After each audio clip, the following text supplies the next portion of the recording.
kayo? Ang kapal na mukha mo! Magbabay ninyo! Dito! Ikaw! Tumigil ka!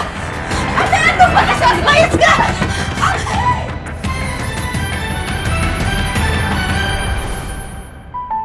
Alam mo, Bel, nakakainis ka. Nang nagsabog ang Diyos ng kagandahan, sinalo mong lahat. Hindi ka na nagtira para sa iba. Hindi talaga patas ang mundo. Kapatid mo? Hindi kayo magkamukha. Layo. Kuya! Kuya, huwag mo inaabahan ka pa! Huwag mong iintindihin yung mga sinasabi ng kung sino-sino dyan. May sarili kang ganda, talino eh. Sino pa to? Pri, akala ko si Bel. Suot mo kasi yung pantulog niya. Pati yung pagdating sa mga lalaki mo, never ka na bakante, ate. Sobrang ganda mo. Maniwala ka sa sarili mo. Bata pa lang kami. Napapansin ko na yun. Ate, ito yung gusto kong pantulog eh. Na naiinggit siya sa kung anong meron ako. Susuli ko rin naman eh. Alam ko hindi ako kasing ganda ng ate ko, pero yung pretty ko, exotic to, no? Mas sexy ako kay ate. Mas masarap magluto. Mas magaling. Hanggat maaari, sinishare ko naman lahat ng meron ako. Kasalanan yung ginagawa mo.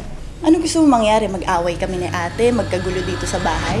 Sawang-sawa na ako na laging ikaw na lang yung maganda. Tapos, lagi nilang sinasabi sa akin na pangit ako. Kala ko talaga alalay mo. Mukhang alalay eh. So, ano, ate ko maganda ako pangit? Ganon? Wala naman ako sinabing ganun ah. Kapal ng mukha, ate, paalisin mo yan. Kahit kailan, hindi naman ako nagdamot sa kanya. Bagay, ganyan ka naman eh. Diba? Parang dumadaan lang sa'yo yung mga lalaki. Dahil ano, ikaw artistahin, beauty queen, ako hindi, ganon. Hindi sa lalaki umiikot ang mundo ko. Hindi mo po mararamdaman kung ano yung nararamdaman ko.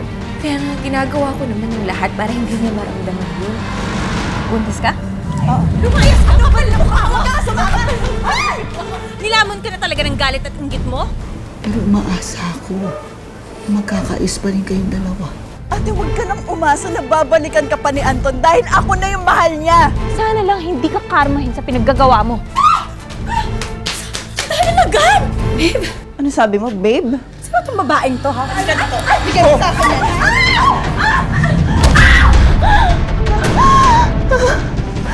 Inggitan ng magkapatid na uwi sa pangaagaw ng jowa.